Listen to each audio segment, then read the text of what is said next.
Breaking what is happening in Washington right now is not just a foreign policy crisis. It is a crisis of credibility that reaches from the Oval Office to the heart of the Atlantic Alliance. And what I am about to show you will explain why Donald Trump is publicly humiliating America's closest allies, while his own top counterterrorism official is calling him a liar and a puppet of foreign interests. This is a story of betrayal on multiple levels: betrayal of allies, betrayal of voters, and betrayal of the truth. And it is unfolding in real time as you watch this video. I need you to stop scrolling and listen very carefully, because in the next 20 minutes, I am going to show you the exact words used by the president to shame NATO. The resignation letter that accuses him of launching a war for Israel, and the evidence that proves both that Trump is desperate and that his own people no longer believe him. But before we start, I need you to do something critical. Drop a comment right now if you have ever felt like Donald Trump says one thing during campaigns and does another in office. If you feel betrayed by politicians who promise peace and deliver war. I read every comment, and I need to know where you stand. And if you have not subscribed, hit that button now, because this video is being suppressed by algorithms that do not want this story to spread. Let us start with what Trump said yesterday, because his words reveal a level of desperation that we have not seen before. Speaking at the White House, Trump publicly chastised unnamed allied nations for refusing to help secure the Strait of Hormuz.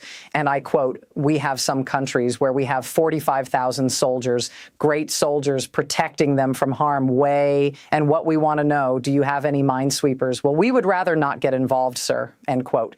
He paused, then added, "I said, you mean for 40 years we are protecting you and you do not want to get involved in something that is very minor?" And then he delivered the line that should terrify anyone who understands how alliances work. "I wonder whether or not NATO would ever be there for us." This is the President of the United States questioning the fundamental basis of the security architecture that has kept peace in Europe and maintained American influence for 7 decades. And he is doing it because he is angry, because he is desperate, because he launched a war without allies and now needs them. And they are saying, no, let that sink in for a moment. The United Kingdom has said it will not be drawn into the wider war. Japan has cited legal constraints on overseas deployments. Germany has called this a non-NATO matter. Australia has said it will not be sending ships. And China has simply called for ceasefire without offering help. These are not minor powers. These are America's closest allies. And they are all saying no to a president who is begging for help. And that rejection is happening because of how this war started. Trump did not consult NATO before launching attacks on February 28th. He did not build a coalition. He did not seek UN authorization. He acted unilaterally, and now he expects the allies to clean up the mess. And they are refusing. And Trump knows this makes him look weak. So he is lashing out with accusations of betrayal. But here is what makes this truly explosive. While Trump was shaming NATO, his own top counterterrorism official was publishing a resignation letter that accuses the president of exactly the kind of betrayal he is projecting onto allies. Joe Kent, the director of the National Counterterrorism Center, a man Trump personally nominated 13 months ago, a man Trump praised as having hunted down terrorists his entire adult life, a Green Beret with 11 combat deployments, a Gold Star husband whose wife died in service to this country.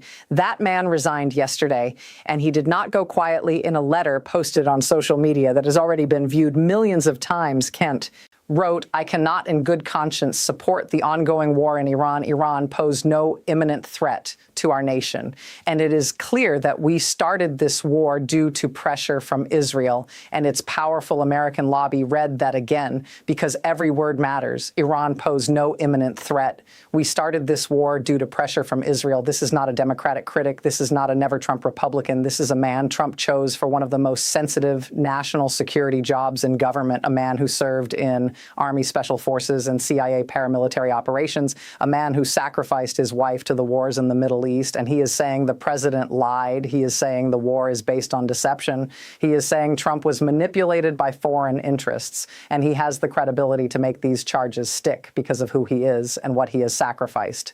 Kent did not stop there. He went on to detail exactly how the deception worked. And I quote early in this administration, ranking Israeli officials and influential members of the American media deployed a misinformation campaign that wholly undermined your America First platform and sowed pro-war sentiments to encourage a war with Iran.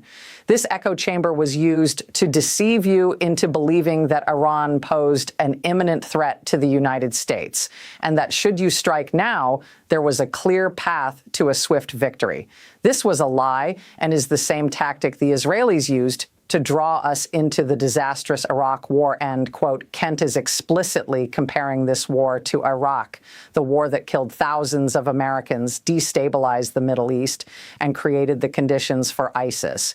And he is saying the same people, the same tactics, the same deception are being used again. And he is warning that the result will be the same disaster. And he is not just speaking as an official. He is speaking as a man who lost his wife, Shannon Kent, a Navy senior chief petty officer killed by a suicide bomber in Syria in 2019 in a war he calls manufactured by Israel. And he is saying he will not watch another generation sent to die for the same lies. He is saying, I cannot support sending the next generation off to fight and die in a war that serves no benefit to the American people, nor justifies the cost of American lives. And he is begging Trump to reverse course. You can reverse course and chart a new path for our nation, or you can allow us to slip further toward decline and chaos. You hold the cards. This is unprecedented.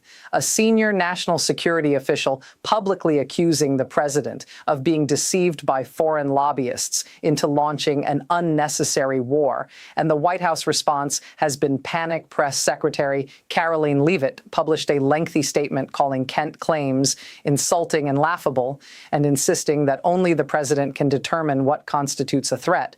But she did not deny the specifics. She did not address the claim that Israel pressured the U.S. She did not explain why Kent, who Trump nominated and praised, would make this up.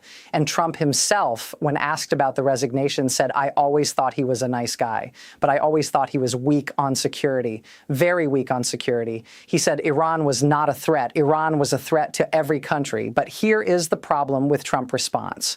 13 months ago, when he nominated Kent, Trump wrote on social media that Joe has hunted down terrorists and criminals his entire adult life. He noted that Kent's wife Shannon was killed while serving in Syria, and said Joe continues to honor her legacy by staying in the fight. That does not sound like someone who was weak on security. That sounds like someone Trump trusted and respected. And now that same man is saying the war is based on lies, and Trump is calling him weak and dismissing him as unknown. The New York Times has called this a sign of emerging divisions in the Republican coalition. NPR noted that Kent is the first senior member of the administration to quit over the Iran conflict. And Axios reported that Trump World is bracing for an expected Tucker Carlson interview of Kent. Carlson has been one of the most vocal right-wing critics of both the war and Israel. And if Kent appears on Carlson's show, the damage to Trump credibility among his base could be catastrophic, because Kent is not just any official. He represents the America First wing of the Republican Party, the wing that believed Trump when he promised no new wars, the wing that voted for him specifically to avoid the kind of intervention we are now seeing in Iran. And that wing is now being told that they were betrayed by the very man they elected. And the evidence supports Kent claims we now know from multiple sources that Trump launched this war after pressure from Israeli officials. We know he did not consult allies. We know he has offered shifting justifications. First, it was a good feeling. Then it was imminent threat. Now it is preventing future attacks. And we know that the intelligence community has been divided on the threat assessment, with some officials saying Iran was years away from nuclear capability and posed no immediate danger. And we know that the result has been disaster, not victory. Iran has killed 2 Israelis in retaliatory strikes, wounded 5 more, hit a train station in Tel Aviv, and forced suspension of services. The Strait of Hormuz is virtually closed, with only 15 vessels transiting in 3 days compared to normal traffic of hundreds. Oil prices are spiking. Jet fuel is up 83% in a month, and the global economy is teetering on the edge of crisis. And through all of this, Trump is insisting that the war is going extremely well, that Iran is a paper tiger.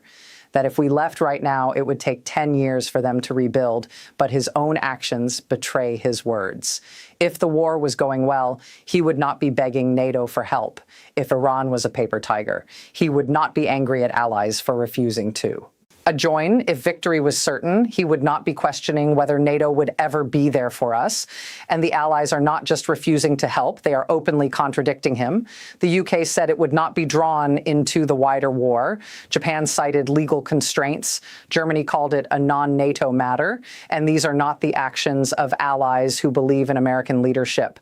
They are the actions of allies who see a war that was started recklessly and is being managed incompetently, and they want no part of it. And the strategic implications are profound, because Trump is not just burning bridges with NATO.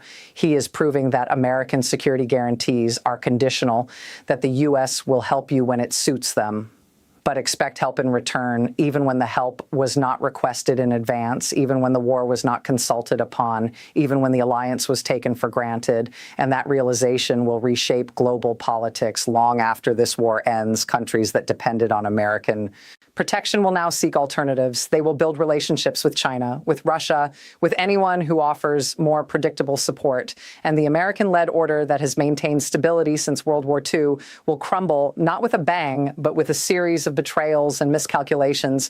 And the domestic implications are just as severe, because Trump is now facing a rebellion in his own base. The MAGA movement was built on opposition to foreign wars, on the idea that America first meant avoiding the entanglements that drained American blood and treasure. And now the architect of that movement is waging exactly the kind of war he promised to avoid, and his own appointees are calling him out on it. And this is not just about Kent. Other officials are reportedly uncomfortable. Tulsi Gabbard, who oversees Kent and who built her career on anti-interventionism, has been largely silent about the war. She has been kept out of military planning since last summer, and she has not defended Trump the way loyalists are expected to, and that silence speaks volumes.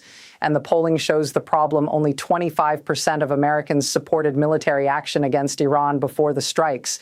And that number has likely not improved as the war drags on and the economic costs mount and the bodies come home, and Trump is facing a reckoning that no amount of bluster can deflect. He promised peace. He delivered war. He promised allies. He has isolation. He promised victory.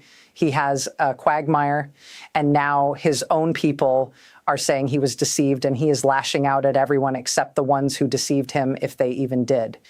Because here is the darkest possibility. Maybe Trump was not deceived. Maybe he knew exactly what he was doing. Maybe the promises of peace were always lies designed to get him elected, and the war was always the plan. And Kent is just the first to realize it and have the courage to say it. And that is why this resignation matters. That is why this story is not just another Washington scandal. It is a warning sign, a crack in the facade, a moment when the truth breaks through the noise and forces us to look at what is really happening. And what is really happening is that American foreign policy is being driven by foreign interests, that wars are being launched based on lies, that alliances are being destroyed for ego, and that the people who promised to protect us are putting us in danger.